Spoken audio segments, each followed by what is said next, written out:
എന്ന് തുടങ്ങി ഈ ഏർപ്പാട്? അത് തന്നെ എന്റെയും ചോദ്യം. എന്ന് തുടങ്ങി ഏർപ്പാട്? കണ്ടുപിടിക്കൂലെന്ന് വിചാരിച്ചല്ലേ? ഓഹോ, ഇപ്പൊ വാദി പ്രതിയായോ? പകല് കണ്ടാൽ എന്തൊരു മാന്യൻ, ഇരുട്ടായാൽ ഇറങ്ങും ചെറ്റവക്കാരൻ മതിരി കാണാനും. മൂത്ത് നരച്ചല്ലു പോവാ. നരച്ചോ? ഓ, ആ ധൈര്യത്തിലായിരിക്കും പാതിരാക്കി പോക്കൃത്തരം കാണിക്കാമെന്ന് വിചാരിച്ചതല്ലേ? അത്രയ്ക്കൊന്നും വയസ്സായിട്ടില്ലടാ. നിന്നെ പോലുള്ള മൂന്നാലെണ്ണത്തിനെ കൈകാര്യം ചെയ്യാൻ ഞാൻ ഒറ്റയ്ക്ക് മതി. ആ, അത് തന്നെയായിരുന്നു മരുന്ന്. ഇയാളെ നന്നാക്കാവും. അയ്യോ അയ്യോ ശശിയേട്ടാ, ആഹാ, ഇതാണ് നിന്റെ വഴിയല്ലേ? എടാ, ഈ മാവ് ഞാൻ വെട്ടി രണ്ടിന്റെയും ശവം ദഹിപ്പിച്ചില്ലെങ്കിൽ എന്നതാ ഇങ്ങനെ ഇങ്ങനെ വിളിച്ചോ? കാണാമല്ലോ. ഇങ്ങോട്ട് നിന്നോട് എന്ത് വെച്ചു അവിടെ? ചെന്ന് ചേട്ടനെ പിടിച്ചോണ്ട് വാ. പറഞ്ഞ കേൾക്കണം. ആരെങ്കിലും ഒന്ന് വാ.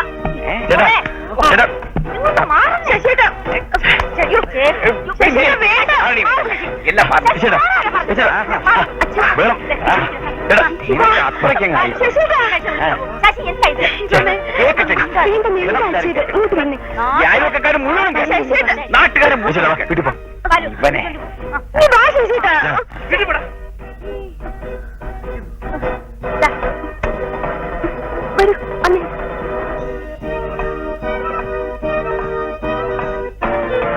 എന്താ?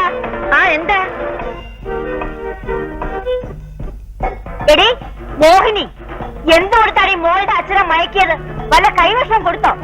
കെട്ടിക്കാറായ ഒരു പെണ്ണില്ലടി നിനക്ക്. എന്നിട്ട് മോന്റെ പ്രായമുള്ള ഒരുത്തനുമായിട്ട്. മോന്റെ പ്രായം ഇവിടെയുള്ള ആൾക്ക് നിന്റെ തന്റെ പ്രായമുണ്ടല്ലോടി മൂദേവി. ദേ, ചെറ്റത്തരം പറഞ്ഞാലുണ്ടല്ലോ, ചുമ്മാ തല്ലടി മച്ചിപ്പാറായിട്ട് നിന്നുപോയത്. ആ, ഞാനങ്ങ് സഹിച്ചു.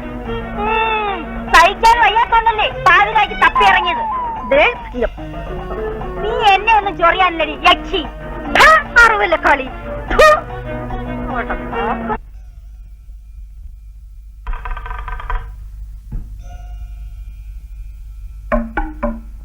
ആരും അറിയില്ലെന്ന് വിചാരിച്ചു അല്ലേ? എന്നെ ഇവിടെ ഉറക്കി കിടത്തിയിട്ട് രാത്രിയാകുമ്പോ മതില് ചാടല്. ഇത്രയും വലിയ കള്ളനാണെന്ന് ഞാൻ വിചാരിച്ചില്ല. അവർക്ക് സഹിക്കുന്നില്ല. ആ, കണ്ടുപിടിച്ചല്ലോ, ഞാൻ കണ്ടുപിടിച്ചല്ലോ. എന്താ കണ്ടുപിടിച്ചത്? വേലിയാട്ടം. വാദി പ്രതിയായല്ലേ? കുറച്ചാളെ തുടങ്ങിയിട്ട് ഇട്ടർച്ചമ്മ കളി. ദേ, അനാവശ്യം പറഞ്ഞാലുണ്ടല്ലോ. കാണിക്കാം അല്ലേ?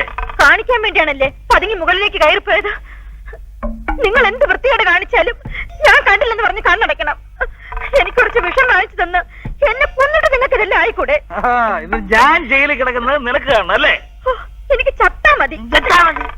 ഇതും പറഞ്ഞ് കുറച്ചാളായി നീ എന്നെ കളിപ്പിക്കുന്നു. എനിക്കറിയാം, ഞാൻ ചത്തിട്ട് വേണം നിങ്ങൾക്ക് ആ കഴിയോട് കൂടെ വെച്ചതാണല്ലോ. വീക്കും ചോദിക്കാനും പറയാനും ആരില്ലെന്ന് വിചാരിച്ചോ? അറിയാൻ വേണ്ടി നിന്റെ അവനായിരിക്കും ചോദിക്കാൻ വരുന്നത്. വൃത്തിയോട് പറയരുത്. നീ കാണിച്ച വൃത്തിയോട് ഞാൻ പറഞ്ഞിട്ടേ ഉള്ളൂ. എന്നെ കൊണ്ടൊന്ന് പറയിപ്പിക്കരുത്. നാളെയല്ലല്ലോ മനുഷ്യ നിങ്ങൾക്ക്. ഒന്നും ഒന്നേലും പ്രായം ഇത്രയും ആയില്ലേ?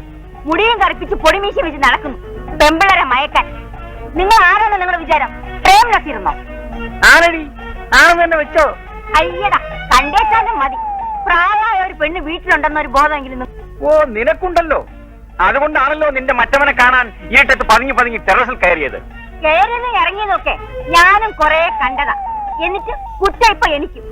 അല്ലേലും നിങ്ങൾ പഞ്ചാരയാണെന്ന് പണ്ടേ എന്റെ കൂട്ടുകാരികൾ പറഞ്ഞിട്ടുണ്ട്. ഇപ്പോഴല്ലേ അങ്ങോട്ട് മനസ്സിലായത്. ഓഫീസിലെ ലേഡി ടൈപ്പിസ്റ്റ് വേണോ അത്രേ? കയ്യിലിരിപ്പ് മുഴുവനും മറ്റേതാ. എന്നിട്ട് കുടുംബ മഹിമ പ്രസംഗിക്കുന്നു. ഓ, നീ വലിയ മഹിമയുള്ള കുടുംബത്തിൽ നിന്നാണല്ലോ. എടി, നിന്റെ തന്റെ പട്ടത്തി പെണ്ണിയും കൊണ്ട് ഗുരുവായൂർ അമ്പലത്തിൽ പോയിട്ട് പോലീസ് രണ്ടിനെയും പിടിച്ച് പുറത്തിറക്കിയില്ലേ? അത് പത്രത്തിൽ വന്നില്ലേ? ഓ, നിന്റെ ഒരു കുടുംബ മഹിമ. തിരിയുന്നിടത്തും പറയുന്നിടത്തും ഒക്കെ ഭാര്യമാരുള്ള നിങ്ങളുടെ തന്തേക്കാൾ എന്റെ തന്ത ഭേദം. എടി, തന്തയ്ക്ക് പറയല്ലേ? എന്നെ അടിച്ചേ, അയ്യോ എന്നെ കൊല്ലുന്നേ, അയ്യോ എന്നെ കൊല്ലുന്നേ, ആരെങ്കിലും ഓടി വരണേ, ഓടിയാ, അയ്യോ എന്നെ അടിച്ചേ, എന്റെ അമ്മ അയ്യോ എന്നെ അടിച്ചേ, എന്നെ കൊല്ലുന്നേ, കൊല്ലുന്നേ, ഈ മനുഷ്യൻ എന്നെ കൊല്ലുന്നേ, അയ്യോ എന്നെ കൊല്ലുന്നേ, അയ്യോ. അങ്ങോട്ടും ഇങ്ങോട്ടും മിണ്ടാണ്ട് പിണങ്ങിയിരുന്നാല് എത്ര നാളെ അങ്ങനെ ഇരിക്കുക? ചാകുന്നത് വരെ. എന്നാ പിന്നെ അതങ്ങ് വേഗമാകാനുള്ള വഴി നമുക്ക് ആലോചിക്കാമേ. നീ എന്നെ കളിയാക്കുകയാണോ? ഞാൻ പിന്നെ എന്താ പറയേണ്ടത്? ഒരു ഭാര്യയും ഭർത്താവും തമ്മിൽ മരിക്കുന്നവരെ പിണങ്ങി പിരിഞ്ഞിരിക്കുന്നതിനേക്കാൾ ഭേദം അങ്ങ് മരിക്കുന്നതല്ലേ? ഞാൻ ഇതിനു മുമ്പേ അത് ചെയ്തേനെ. പിന്നെയും വിചാരിച്ചു ഞാൻ ചത്താ പിന്നെ അങ്ങേർക്ക് ആരുണ്ടെന്ന്. ആർക്ക്? നിന്റെ തന്തയ്ക്ക്. കണ്ടോ കണ്ടോ, അപ്പൊ മനസ്സിന്റെ ഉള്ളിലൊരു പൊടി സ്നേഹമുണ്ട്. പൊടിയൊന്നുമല്ല, ആവശ്യത്തിനുണ്ട്. ഞങ്ങളുടെ കുടുംബക്കാര് പെണ്ണുങ്ങൾക്ക് ഭർത്താവെന്ന് വെച്ചാൽ ദൈവ. പക്ഷെ സാക്ഷാൽ ദൈവമേ ആയാലും വൃത്തികേട് കാണിച്ചാൽ വൃത്തികേട് തന്നെയാ. അതും പോരാഞ്ഞിട്ട് പിണങ്ങി മുഖം വീർപ്പിച്ച് കയറി ഇരിക്കുന്നു. ആരെ കാണിക്കാനാ? അങ്ങേർക്ക് എന്നോടൊന്ന് മിണ്ടിയല്ല എന്താ? എടി ചോറ് വിളമ്പിത്താടി, കാപ്പി കൊണ്ടുപാടി എന്നൊക്കെ പറഞ്ഞാൽ എന്താ? വായന നാക്കൊക്കെ തോന്നു പോവോ? അമ്മ കരയണ്ട, ഇത്രയല്ലേ ഉള്ളൂ. ഞാൻ ഏറ്റു. അച്ഛൻ മിണ്ടിയാ പിന്നെ അമ്മ വഴക്കുണ്ടാക്കൂലല്ലോ. ഏ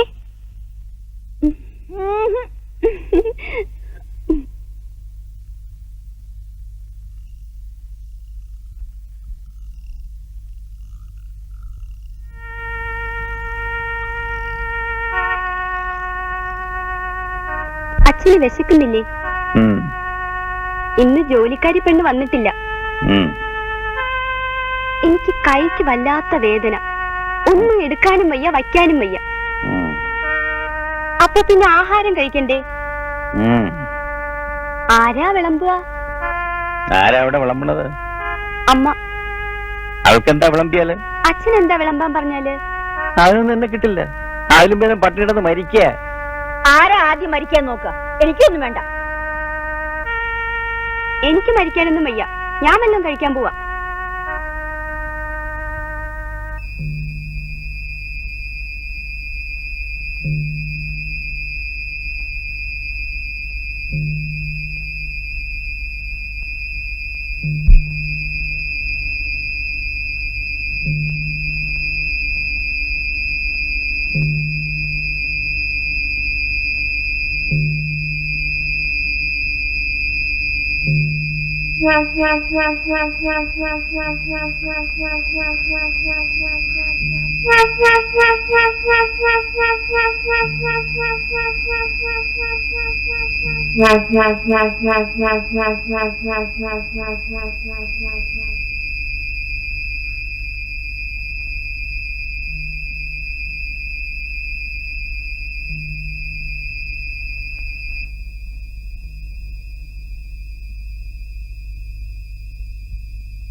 വിശക്കുന്നുണ്ടെങ്കിൽ നീ എങ്ങോട്ടിരുന്നു?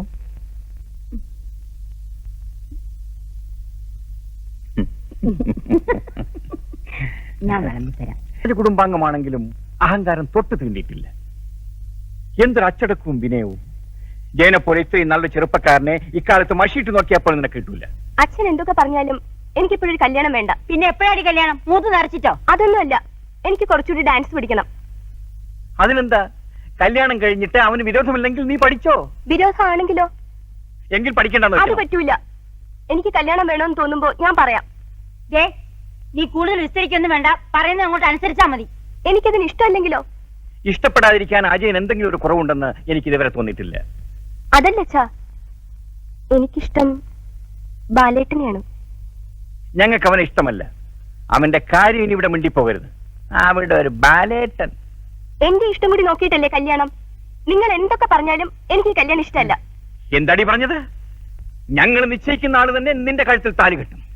അങ്ങനെ നിശ്ചയിക്കുന്ന ആൾക്ക് താലി കെട്ടാൻ ഒരു പെണ്ണിനെ കൂടി കണ്ടുവയ്ക്കുന്നതാണ് നല്ലത്. അധിക പ്രസംഗം വേണ്ട വേണ്ടെന്ന് വെക്കുമ്പോ അവൾ തർക്കുത്തരം പറഞ്ഞുകൊണ്ട് നിൽക്കുന്നു. തീർന്നല്ല നിങ്ങളുടെ മോള്. ആ മരമണ്ടൂസിനെ കൊണ്ട് എന്നെ കെട്ടിക്കണമെന്ന് അച്ഛൻ രണ്ടും കൽപ്പിച്ച് നിൽക്കുകയാണ്. ബാലേട്ടൻ എന്തെങ്കിലും ഒരു തീരുമാനം എടുക്കണം. ഇനി ഒരു വഴിയേ ഞാൻ കാണുന്നുള്ളൂ, ഒളിച്ചോട്ടം. ഒളിച്ചോടാനോ? അതെ, ഇവിടെ വെച്ച് കല്യാണം കഴിക്കാൻ എന്തായാലും രണ്ടു കൂട്ടരും നമ്മളെ സമ്മതിക്കില്ല. ഒളിച്ചോടിയാൽ ആദ്യം ചെറിയ കശവിശയൊക്കെ ഉണ്ടാവും. പക്ഷെ കുറച്ചു നാൾ കഴിയുമ്പോ എല്ലാവരും കൂടി ഒത്തുകൂടി മോളല്ലേ, മോളുടെ ഭർത്താവല്ലേ, അനിയനല്ലേ, അനിയന്റെ ഭാര്യയല്ലേ എന്നൊക്കെ പറഞ്ഞ് പ്രശ്നങ്ങൾ ഒത്തുതീർപ്പാക്കും. Very good. ഇനി എപ്പോഴാ പ്രോഗ്രാം എന്ന് മാത്രം പറഞ്ഞാൽ മതി. പക്ഷെ നിങ്ങൾ അങ്ങനെ പോയാ എന്റെ വെള്ളം കൂടി മുട്ടിപ്പോവല്ലോ. തനിക്ക് എന്താ വേണ്ടത്? അധികമൊന്നും വേണ്ട, ഒരു 1000 മണി ഒന്ന് റേസ് ചെയ്യണം. തരാനിപ്പോ മനസ്സിലെങ്കിലോ? തരണ്ട. പക്ഷെ ഞാൻ ഈ വാർത്ത നോട്ടീസ് അടിച്ച് സൈക്കിൾ എടുത്ത് എല്ലായിടത്തും കൊണ്ടു കൊടുക്കും. തന്റെ പല്ല് ഞാൻ അടിച്ച് തെറിപ്പിക്കും. പൊന്നാശാനെ, ഈ വിദ്യ ഒന്നും വിദ്യാന്റെ അടുത്ത് നടക്കത്തില്ല. എന്നാ പിന്നെ അത് അറിഞ്ഞിട്ട് തന്നെ കാര്യം. കാവ്യോടെ മോനെ അടിച്ചതിന്റെ ചെവിക്കൂറ്റി ഞാൻ തെറിപ്പിക്കും. അടിച്ചോ ഇടിച്ചോ പിന്നെ എന്ത് വേണമെങ്കിലും ചെയ്തോ, ജീവൻ മാത്രം ബാക്കി കയറും. എനിക്ക് ഉയരുണ്ടെങ്കിൽ ഞാൻ എഴഞ്ഞടന്ന് പറയും. ആഹാ, നീ പറയോടാ. പറയും, വേണമെങ്കിൽ ഇപ്പൊ തന്നെ പറയും. പറഞ്ഞു നോക്കടാ. ആഹാ, പ്രിയപ്പെട്ട നാട്ടുകാരെ, ആദിത്യവർമ്മയുടെ മകൾ കാവേരിയും ശശിധരന്റെ അനിയൻ ബാലവും ഇന്നോ നാളെയോ രാത്രികളെ ശുഭമുഹൂർത്തത്തിൽ പ്രശ്നം ഉണ്ടാക്കരുത്. അങ്ങനെ വഴിക്കുക. അപ്പൊ ഞാൻ പറഞ്ഞ കാര്യം 1000 buddies. അത് വീട്ടിൽ വന്ന് തരാം. പിന്നെ ചെക്കൊന്നും ഞാൻ സ്വീകരിക്കില്ല. ചെക്കൊക്കെ ഞാൻ വലിച്ചെറിയും. അക്കാര്യത്തിൽ എന്റെ ഗുരു ഈ ലോകത്തിൽ ഏറ്റവും വലിയ കള്ളനെന്ന് പറയപ്പെടുന്ന എന്റെ സ്വന്തം തന്തയാണ്. അങ്ങനെയുള്ള ചെക്ക് പോലും ഞാൻ സ്വീകരിക്കില്ല. സ്വീകരിച്ചാൽ അത് മാറില്ല. അപ്പോ വൈകുന്നേരം വീട്ടിൽ വെച്ച് കാണാം. ക്യാഷ് ആയി തരണം. ഓക്കെ, നിങ്ങൾക്ക് സർവ്വവിധ മംഗളങ്ങളും നേരിടും. ഓർമ്മിക്കുക, ഞാനൊരു സഞ്ചരിക്കുന്ന മൈക്രോഫോണാണ്. 500 പോരെ മോനെ? പോരാ. എത്ര പറഞ്ഞാലും ഈ അച്ഛന് മനസ്സിലാവില്ല. ഒളിച്ചോട്ടത്തിന്റെ തുടക്കം തന്നെ കാറിലാണ്. പിന്നെ എത്ര ദൂരം പോകുന്നൊന്നും പറയാൻ പറ്റൂല. അങ്ങനെ ദൂരേക്ക് ഓടിപ്പോയാ കല്യാണം വൈകില്ലേ? ആ, ചിലപ്പോൾ വൈകും. ഇനി അയാൾ പോലീസിലോ മറ്റോ അറിയിച്ചാൽ ഒരു ചേസ് തന്നെ വേണ്ടി വന്നേക്കും. എന്തായാലും പിറ്റേ ദിവസം ഞങ്ങള് മസ്കറ്റ് കാണും. കാവേരിയുടെ കയ്യില് കാശൊന്നും ഉണ്ടാവില്ല അല്ലേ? അച്ഛൻ ഒരുമാതിരി എച്ചിത്തരം പറയരുത്. അവൾ എന്റെ കൂടി ഒളിച്ചോടാന്ന് പറഞ്ഞത് തന്നെ ഈ കുടുംബത്തിന്റെ ഭാഗ്യം എന്ന് പറഞ്ഞാൽ മതി. കല്യാണം കഴിഞ്ഞാൽ പിന്നെ വർമ്മ സാറിന്റെ സകല സ്വത്ത് നമുക്ക് അവകാശപ്പെട്ടതല്ലേ. പിന്നെ അച്ഛന് ഭാര്യക്കാരി അനുഭവിക്കാൻ 750 രൂപ പോരെ? 1000 രൂപയും വേണം. എന്റെ ദൈവമേ, ലോകത്തൊരു മകനും ഇങ്ങനെ ഒരു കഞ്ഞി അച്ഛനെ കൊടുക്കരുത്. അതിന്റെ ഇടയിലാണ് എണ്ണുന്നത്. ഇനിയിപ്പോ റൂം ബുക്ക് ചെയ്യണം, കാർ ഏർപ്പാട് ചെയ്യണം. മസ്കറ്റ് ഹോട്ടൽ വെച്ച് കാണാം.